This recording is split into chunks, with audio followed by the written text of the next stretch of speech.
नमस्कार दोस्तों, Uttarakhand success point में मैं आपका स्वागत करता हूं। मैं आपका दोस्त दीपक। तो शुरू करते हैं ना। जैसे कि लास्ट लेक्चर में मैंने आपसे बात की थी कि दिल्ली सल्तनत पर किन वंशों ने राज किया। इस विषय में हमने पहले बात की थी।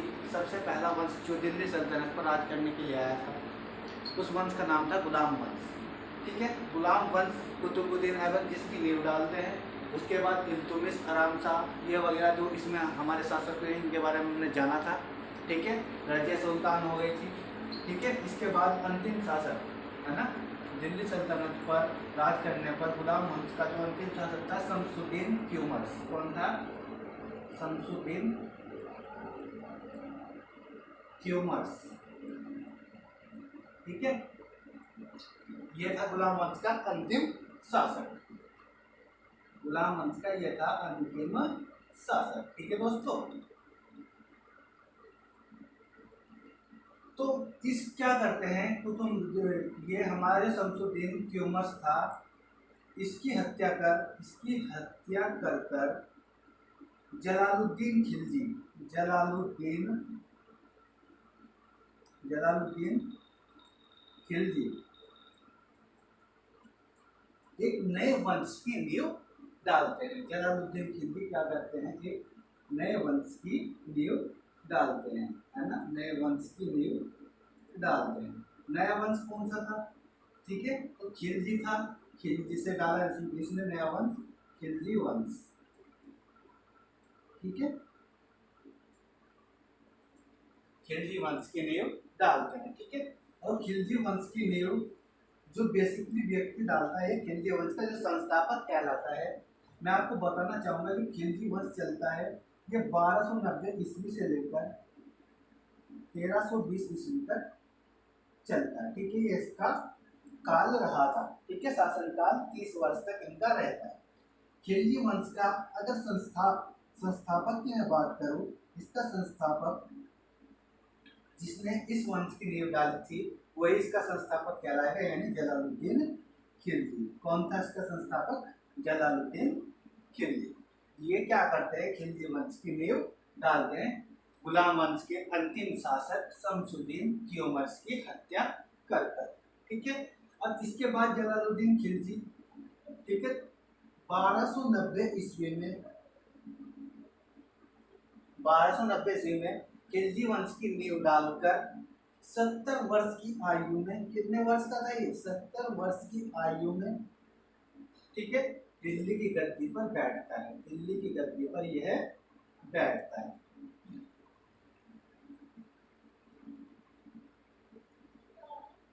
ठीक है, और बैठने के बाद जब अपना राज्याभिषेक कराता है, तो अपना राज्याभिषेक कराता है किलोपरी नामक स्थान पर।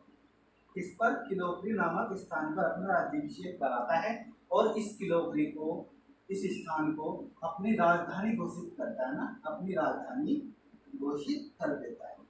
तो एग्जाम में क्वेश्चन पूछा जाएगा, जलालुद्दीन खिलजी अपना राज्याभिषेक कहाँ कराते हैं? किलोपरी। या फिर जलालुद्दीन खिलजी की राजधानी क्या थी? किलोपरी। ठीक है, ध्यान रखना इस बात का। और कितने वर्ष की आयु में गद्दी पर बैठते हैं? 70 वर्ष की आयु में ना। आगे चलते हैं, तो जलालुद्दीन खिलजी का अब कुछ काम देख लेते हैं इन्होंने बेसिकली क्या काम किए। मैंने आपको लास्ट लेक्चर में बताया था।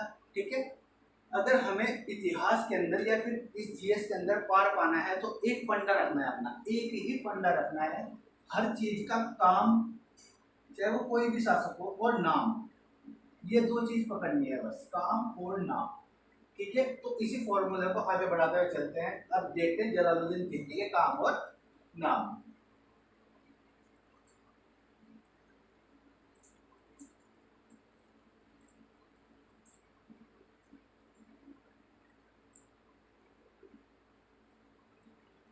खिलजी वंश की हम बात कर लेते हैं ना। खिलजी वंश 1290 से लेकर 1320 ईस्वी तक। क्लियर है दोस्तों? तो काम नाम की बात कर रहे थे। देखो, जलालुद्दीन खिलजी के समय का महत्वपूर्ण घटनाएं थी जो, उनमें थी सबसे पहली मंगोलों का आक्रमण हुआ था इसके समय में।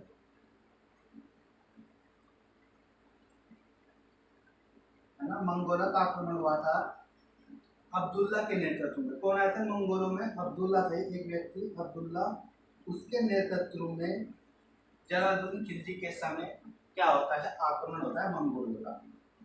ठीक है। अब अब्दुल्ला के साथ यहाँ पर 4000 लोग आते हैं, 4000 समर्थक आते हैं इसके। ठीक है। तो इस समय क्या होता है, जलालुद्दीन खिलजी से इनकी मुठभेड़ होती है। उस मुठभेड़ में क्या होता है, ये इनके अधीनता स्वीकार कर लेता है, अधीनता स्वीकार कर लेते हैं। और ये 4000 समर्थक भी, अब्दुल्ला के 4000 समर्थक भी इनकी अधीनता स्वीकार कर लेते हैं। ठीक है। और स्वीकार करने के बाद ये लोग, मंगोल लोग, ये मंगोल लोग दिल्ली के अंदर एक नगर बसाते हैं। दिल्ली के अंदर एक नगर बसाते हैं ना, नगर बसाते हैं, जिस नगर का नाम होता है मंगोलपुरी। क्या नगर बसाते हैं? मंगोलपुरी। ठीक है। और इस मंगोलपुरी में ही ये मंगोल लोग ये थे जो ये रहना शुरू करते हैं। और ये मंगोल लोग ही भारत के अंदर नवीन मुसलमान कहलाते हैं ना, नवीन मुसलमान कहलाते हैं। क्लियर है? यहाँ तक क्लियर है ना दोस्तों कि नवीन मुसलमान कौन कहलाते हैं? अब आपको पता लग गया होगा। ठीक है। अगले काम पे इसकी घटना पर आते हैं। इसके समय में कौन सी घटना हुई थी? इसके समय में एक व्यक्ति था सीधी ओला, सीधी ओला। ठीक है। इसने विद्रोह कर दिया था। तो इसके विद्रोह को पार पाने के लिए इसने क्या किया था, सीधी ओला को हाथियों के पैर से, जलालुद्दीन खिलजी ने इसे हाथियों के पैर तले कुचलवाकर मरवा दिया था ना, कुचलवाकर मरवा दिया था। ठीक है। ये इसके समय की दूसरी घटना थी। क्लियर है? अब बता दूं मैं आपको, जलालुद्दीन खिलजी नाम पे आता है ना, एक नाम भी देख लेते हैं। जलालुद्दीन खिलजी नाम या उपाधि वो एक ही बात है ना। जलालुद्दीन खिलजी, इसी गुलाम वंश के शासक केकूबाद गुलाम वंश के शासक ने एक उपाधि दी थी जिसका नाम था सैयस्त खां, सैयस्त खां। ठीक है। तो सैयद खां के नाम से कौन जाना जाता है? हमारा जलालुद्दीन खिलजी। ठीक है। आगे चलते हैं।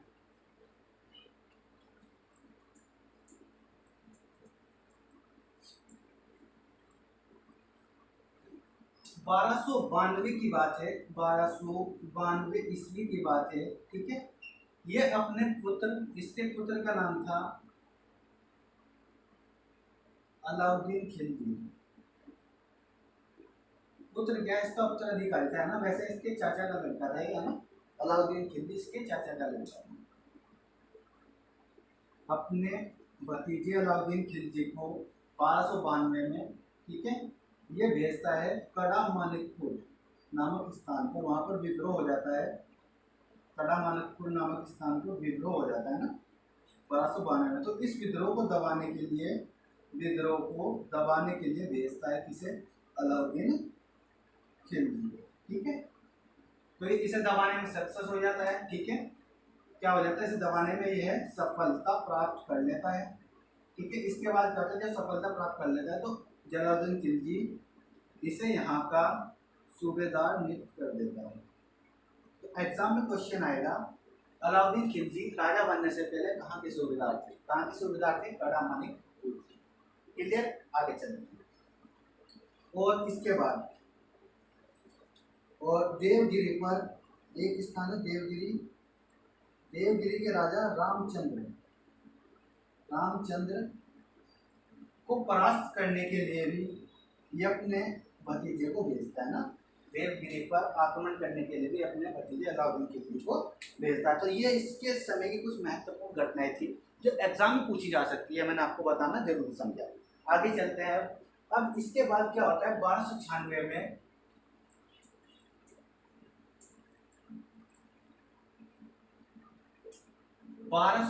ईस्वी में, ठीक है, जलालुद्दीन खिलजी, जलालुद्दीन खिलजी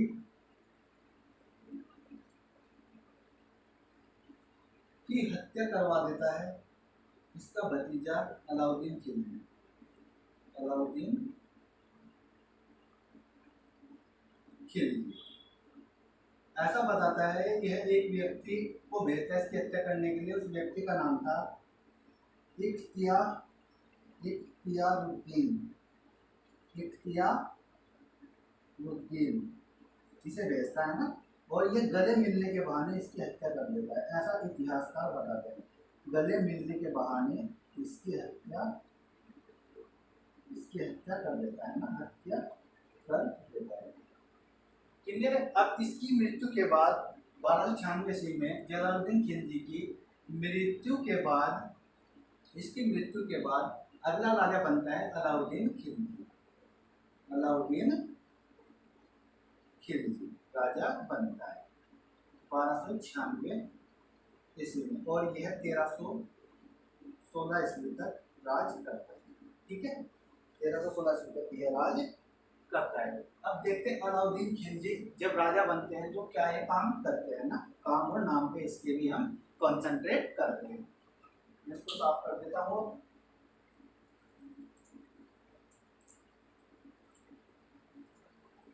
अलाउद्दीन खिलजी के बारे में बात करते हैं ना।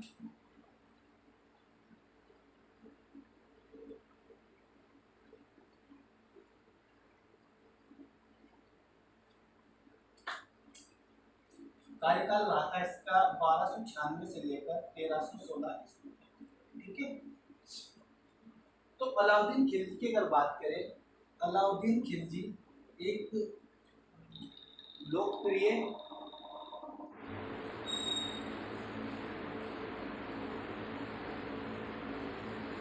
हाँ, तो दोस्तों जैसे हम बात कर रहे थे अलाउद्दीन खिलजी के बारे में कि जलालुद्दीन खिलजी की हत्या करवाकर उनका भतीजा कैसे अलाउद्दीन खिलजी दिल्ली की राजगद्दी पर बैठ जाता है, जो कि 1296 ईस्वी से लेकर 1316 ईस्वी तक क्या करता है, राज दिल्ली की गद्दी पर करता है। अलाउद्दीन खिलजी के बारे में क्वेश्चन पूछा था, इसके पिता का नाम क्या था, है ना। तो बेसिक जानकारी देख लेते हैं जो एग्जाम में पूछता है। पिता का नाम था शिहाबुद्दीन। ठीक है, इसके पिता का नाम था शिहाबुद्दीन, ध्यान रखना इस बात को, है ना। अलाउद्दीन का वास्तविक नाम की अगर बात करें, वास्तविक नाम था अली या फिर गुरशाह, अली या गुरशाह। ठीक है, ये था इसका वास्तविक नाम। अलाउद्दीन खिलजी के बारे में अगर इसके काम और नाम के बारे में बात करते हैं तो चलो इसके काम और नाम को पहले देख लेते हैं ना। इसने क्या काम किए और नाम क्या था, नाम हम जान चुके हैं ना, बाकी देख लेंगे, कोई उपाधि मिली होगी तो इसे। काम की बात करते हैं। सबसे पहला इसने घोड़े दागने की प्रथा शुरू की थी, है ना, घोड़े दागने की प्रथा इसने शुरू की थी। दूसरा, इसने सैनिकों का हुलिया रखने की प्रथा शुरू की थी, हुलिया रखने की प्रथा इसने शुरू की थी। तीसरा, घोड़े दागने की, सैनिकों के होले रखने की, बाजार नियंत्रण किया था इसने, बाजार नियंत्रण प्रणाली शुरू की थी, है ना। चौथा, इसने मूल्य नियंत्रण प्रणाली शुरू की थी, मूल्य नियंत्रण प्रणाली इसने शुरू की थी। ठीक है। पांचवा, इसने बिस्वा प्रथा शुरू की थी, भूमि को मापने के लिए यूज करते थे बिस्वा प्रथा ना, इसे भूमि मापा नहीं थी। इसके बाद छठा काम था, इसने स्टेशन रखी थी। ठीक है, और इसका जो वित्त विभाग था, वित्त विभाग एक नया विभाग बना था इसमें, वित्त विभाग, जिसका नाम था मुस्तक राज। मुस्तक राज ये एग्जाम में आ चुका है कई बार, है ना। इसके वित्त विभाग का नाम क्या था, मुस्तक राज। इसने दो प्रकार के टैक्स लगाए थे, कर लगाए थे, दो प्रकार के। एक तो था चराई कर, एक था घड़ी कर। ठीक है, ये जो चराई कर था ये दुधारू पशुओं पर लगा करता था, दुधारू पशुओं पर लगता था, ठीक है, और गढ़ीकर मकानों पर लगाया जाता था उस समय, ठीक है। अलाउद्दीन खिलजी ने क्या करा था, अपनी कर व्यवस्था, ज्यादा रिवेन्यू इकट्ठा करने के लिए कर को बढ़ा दिया था, है ना, इसने कर को 1/2 कर दिया था, और यह है फसलों का 1/10 भाग अब क्या कर रहा था, वसूलने की इसने साजिश बनाई थी, ठीक है। और ये इतना इम्पोर्टेंट नहीं है, तो रेवेन्यू इसने 1/2 क्या करा था, वसूलना शुरू कर दिया, यानी 50% ये अब वसूल कर, ठीक है। पहले 1/4 था, यानी 25% था, इसने 2 गुना बढ़ा दिया था। तो ये इसके इम्पोर्टेंट काम थे, ठीक है। अब अलाउद्दीन खिलजी, इसे साफ कर देता हूँ। अलाउद्दीन खिलजी के कुछ अभियान रहे हैं ना, कुछ अभियान इसके रहते हैं, जैसे कि उत्तर भारत में इसने कुछ क्षेत्रों को जीता था, उत्तर भारत के कुछ क्षेत्रों को जीता था, और दक्षिण भारत के कुछ क्षेत्रों को जीता था, है ना।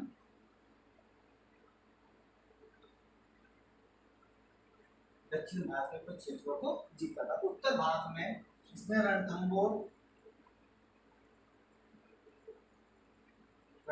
को जीता था, जिसमें हमीर देव को इसने परास्त किया था, है ना, हमीर देव को इसने परास्त किया था। और दूसरा इसने चित्तौड़ को जीता था, जिसमें इसने राणा रतन सिंह को हराया था, है ना। पद्मनी वाली कहानी आपके याद होगी, है ना, पद्मनी वाली कहानी आपके याद होगी। और दक्षिण भारत के क्षेत्रों को जीतने के लिए इसने एक व्यक्ति, ठीक है, इसकी बताना चाहूंगा, इसके 2 सेनापति थे, ठीक है, 2 अलाउद्दीन खिलजी के 2 सेनापति थे। एक का नाम था उलुम खां, एक का नाम था नुसरत खां, ठीक है। नुसरत खां क्या करता है, मलिक कफूर नाम के व्यक्ति को, मलिक कफूर नाम के व्यक्ति को 1000 दिनार में खरीद लेता है ना, 1000 दिनार में खरीद लेता है अलाउद्दीन खिलजी के कहने पर। और तब से इस मलिक कफूर का नाम पड़ जाता है 1000 दिनारी। क्या पड़ जाता है नाम, 1000 दिनारी। तो एग्जाम में क्वेश्चन आएगा 1000 दिनारी के नाम से कौन जाना जाता है, तो मलिक कफूर, ठीक है। मलिक कफूर किसका गुलाम था, अलाउद्दीन खिलजी का, ठीक है। ये इसे क्या करता है, सेना नायक बनाकर भारत में दक्षिण के जो क्षेत्र थे वहां लड़ने के लिए इसे भेजता है, सेना नायक बनाकर। अब ये क्या करता है, यहाँ पर सबसे पहले जाता है कहाँ पर, यह पहुंचता है देवगिरी पर, ठीक है। देवगिरी के शासक रामचंद्र को हराता है, ठीक है। दूसरा पहुंचता है वारंगल, ठीक है। वारंगल में प्रताप रुद्रदेव को हराता है, और प्रताप रुद्रदेव जो कि गोलकुंडा की खान से, इन्हें बेस कीमती हीरा मिला होता है, गोलकुंडा की खान से इन्हें हीरा मिला होता है, कोहिनूर हीरा। इस हीरे को क्या करते हैं, प्रताप रुद्रदेव जब इनकी अधीनता स्वीकार कर लेते हैं तो इन्हें भेंट करते हैं मलिक कफूर को। मलिक कफूर इस हीरे को लेकर पहुंचता है अलाउद्दीन खिलजी के पास। तो अब हीरा आ जाता है अलाउद्दीन खिलजी के पास, ठीक है। तो ये इनके मैं बताना चाहूँगा वो थे अभियान। दक्षिण भारत में एक और राज्य को जीतते हैं, मदुरई को, मदुरई तेलंगाना, है ना, तेलंगाना, इसे भी जीतते हैं। सुंदर पांडे होते हैं उस समय यहाँ पे शासक, सुंदर पांडे, इन्हें परास्त करकर इस क्षेत्र को भी है जीत लेते हैं ना। तो ये इनके इम्पोर्टेंट काम जो मैं आपको बता रहा हूँ ना, जो एग्जाम में अधिकतर पूछे जाते हैं, ठीक है। ये बताना चाहूँगा, राव रतन सिंह और पद्मिनी की थोड़ी सी कहानी बताना चाहूँगा आपको। पद्मावती, है ना, पद्मावती जो पुस्तक है, पुस्तक का नाम है जो लिखी है मलिक मोहम्मद जैसी ने, मलिक मोहम्मद जैसी, है ना। ऐसा बताया था चित्तौड़ के राजा रावल रतन सिंह के दरबार में एक व्यक्ति था, इसके दरबार में एक व्यक्ति था जिसका नाम था राघव चेतन। बहुत ही अच्छा बांसुरी वादक था, बहुत ही अच्छा बांसुरी वादक था ये व्यक्ति। ठीक है, तो राघव चेतन क्या करता है, बांसुरी वादक होता है। एक बार जब अलाउद्दीन खिलजी शिकार के लिए जंगल में गए होते हैं, तब यह अपनी मधुर बांसुरी बजाकर इस अलाउद्दीन खिलजी को प्रभावित कर देता है। तब अलाउद्दीन खिलजी इस बांसुरी वादक से मिलने के क्या करते हैं, इच्छा प्रकट करते हैं और इसे अपने दरबार में बुला लेते हैं। तब ये इसके दरबार में जाता है अलाउद्दीन खिलजी के, और वहां पर जाकर रावल रतन सिंह की पत्नी पद्मावती यानी पद्मनी पद्मनी की इतनी तारीफ कर देता है, इतनी उसकी सुंदरता का व्याख्यान करता है। अलाउद्दीन खिलजी उसकी बातों से मंत्रमुग्ध हो जाते हैं, है ना, मंत्रमुग्ध हो जाते हैं। तो और इनके दिल में एक इच्छा जाग जाती है कि मैं पद्मिनी से एक बार तो जरूर मिलूंगा। तब इस बात पर, इस इच्छा को लेकर ये क्या करते हैं, राणा रावल रतन सिंह के पास पहुंचते हैं और बोलते हैं कि आपकी जो पद्मिनी है, पद्मावती है, आपकी वाइफ है, वो मेरी बहन है और मैं अपनी बहन से मिलना चाहता हूँ। यानी बहन बनकर, भाई बनकर, उसे बहन बनाकर ये मिलने का षड्यंत्र रचता है। तब क्या होता है, प्रतिबिंब में पद्मिनी मान जाती है और दर्पण में अपनी जो छाया दिखाती है। तो छाया देखने के बाद ये क्या होता है, और भी ज्यादा मंत्रमुग्ध हो जाता है और सोचता है मन ही मन कि अब मेरी रानी बनेगी तो पद्मिनी ही बनेगी। अब क्या होता है, इसके बाद ये रावल रतन सिंह को बंदी बना लेता है और इसे बंदी बनाकर ले जाता है। बंदी बनाने के बाद ये क्या करता है, वहां की जनता से मांग करता है कि रानी को दे दो और राजा को ले लो। ये कहता है कि रानी दे दो, राजा ले लो, ये डिमांड करता है। पर वहां की जनता इस बात को नहीं मानती। तो रानी की सूझबूझ से, वहां पर पद्मिनी की सूझबूझ से ये क्या करता है, संदेश भिजवा देती है अलाउद्दीन खिलजी के पास कि मैं तैयार हूँ आने के लिए, और बड़े बड़े कुक और डोली सजाकर चल देती है। जिन बड़े बड़े कुकों में यह अपने सैनिकों को पहले से ही तैयार रखती है कि आपको कैसे लड़ाई करनी है। तब ये क्या करती है, वहां से रावल रतन सिंह को अलाउद्दीन खिलजी की कैद से छुड़ा लाती है। छुड़ाने के बाद भी जाते जाते समय इसको क्या हो जाती है, ये घायल हो जाता है और यह घायल हो जाता है। ठीक है, घायल होने के बाद यह लाचार हो जाता है। इसके बाद अलाउद्दीन खिलजी अपनी सेना को इकट्ठी कर चित्तौड़ पर आक्रमण करता है, और चित्तौड़ पर आक्रमण कर वहां के जितने भी रावल रतन सिंह के सेना नायक थे, उन्हें क्या करता है, धीरे धीरे परास्त करना शुरू कर देता है। अब जैसे ही उन्हें परास्त करता है, परास्त करने के बाद क्या होता है, यह वहां के सैनिक मरने लगते हैं और इधर पद्मिनी अकेली क्या होती है, अंदर जितनी भी महिला होती है पद्मिनी के साथ अंदर रहती है। तो इनके पास दो ही रास्ते होते हैं, तो अपने आप को इसे सौंप दे अलाउद्दीन खिलजी को, या फिर क्या कर ले, जौहर कर ले। तब ये जौहर करने का, यानी आग के अंदर सब मरने का निर्णय करती है। तो पद्मिनी और इसकी जितने भी दासियां होती है, ये आग में कूद जाती है, और इस तरीके से यह पद्मिनी या पद्मावती का यहाँ पर अंत होता है। ठीक है, तो ये थी पद्मिनी वाली कहानी। इसे साफ कर देता हूँ मैं, अब आगे चलते हैं।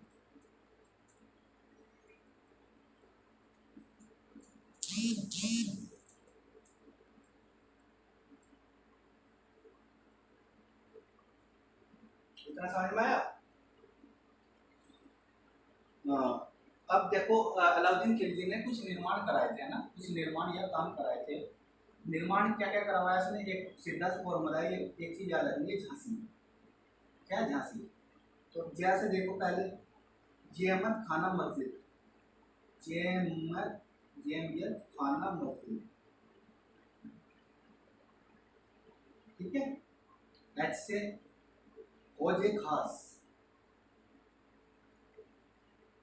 या फिर हजार खंबा महल,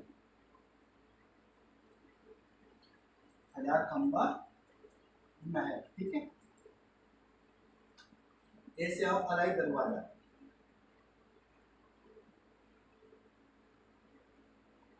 जिसे इस्लामी वास्तुकला का रत्न कहा जाता है। इस्लामी वास्तुकला का रत्न इसे कहा जाता है ना। ऐसा ही से आओ सीरी का किला, ये इसके कराए गए कुछ निर्माण थे ना, जो एग्जाम में पूछ लेता है। पूछ लेगा जेमत खाना मस्जिद का निर्माण किसने करा, अलाउद्दीन खिलजी ने, है ना। तो ये इसके द्वारा कुछ कराए गए काम थे। ठीक है, अलाउद्दीन खिलजी ने कुछ उपाधि धारण की थी। उपाधि की जिसमें, ये ध्यान रखना आता है एग्जाम में, सिकंदर ए सानी, सिकंदर ए सानी की उपाधि इसने धारण की थी। ठीक है, इसी कारण इसे द्वितीय सिकंदर भी कहा गया है, द्वितीय सिकंदर भी इसे कहा गया है। क्लियर है। इसके दरबार में व्यक्ति था अमीर खुसरो। ठीक है, अमीर खुसरो इसके दरबार में व्यक्ति था जिसे भारत का तोता कहा जाता है। तोते हिंद की उपाधि से मिली है, तोते हिंद की उपाधि से मिली है, यानी भारत का तोता इसे कहा जाता है।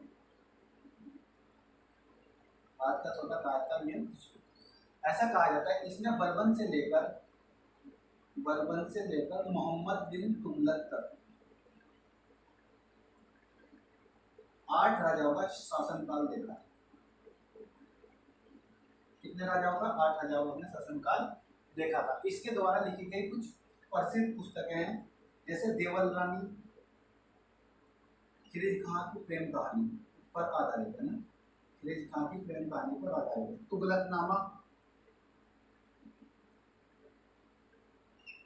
ठीक है, नूह सिपहार, ठीक है, तारीख अलाई,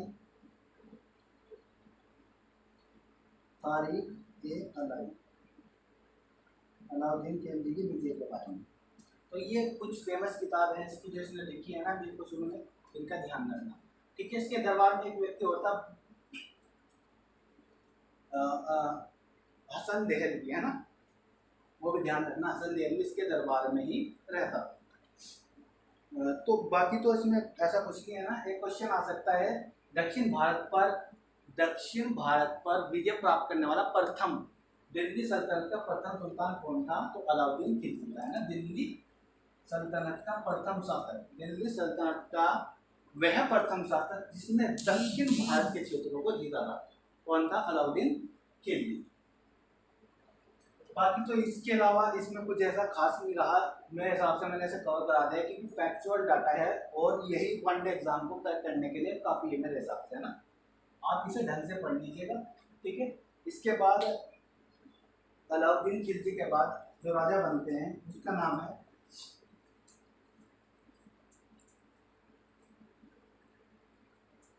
कुतुबुद्दीन मुबारक खिलजी। कुतुबुद्दीन मुबारक खिलजी, ठीक है, 1316 से 1320। ठीक है, ये क्या था? स्त्रियों के वस्त्र धारण करता था। एग्जाम में पूछ लेगा, स्त्रियों के वस्त्र धारण कर कौन सभा में जाया करता था?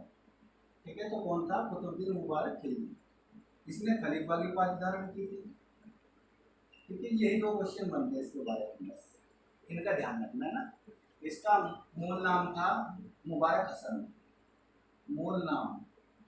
इसका मूल नाम था मुबारक हसन। ये एग्जाम में पूछा हुआ है कई बार, है ना। ये 3 क्वेश्चन बनते हैं यहाँ से बस। ठीक है, इनका ध्यान आप रखेंगे। तो ये आपका क्या होता है, खत्म हो गया है खिलजी वंश। अब कुतुबुद्दीन मुबारक खिलजी की हत्या कर पेशावर के सेनानायक खुसरो खां दिल्ली की गद्दी को कब्जा लेते हैं। जिस खुसरो खां की हत्या कर गाजी मलिक यानी गयासुद्दीन तुगलक एक नए वंश की नींव डालते हैं, जिसका नाम होता है तुगलक वंश, जो हम अगले लेक्चर में पढ़ेंगे ना। अगले लेक्चर में हम पढ़ेंगे तुगलक वंश के बारे में। मैंने बताया आपको कुतुबुद्दीन मुबारक खिलजी की हत्या की थी खुसरो खान ने, और इस खुसरो खान को समाप्त कर गयासुद्दीन तुगलक ने नए वंश की नींव रखी थी, तुगलक वंश की। ठीक है, तो इसे पढ़ेंगे हम अगले लेक्चर में। आपको एक बार वीडियो को देखना है ना, और समझने की कोशिश करना, बहुत आसान है, आराम से याद हो जाएगा। आप 1-2 बार देखोगे आराम से याद हो जाएगा। तो ठीक है दोस्तों, थैंक यू।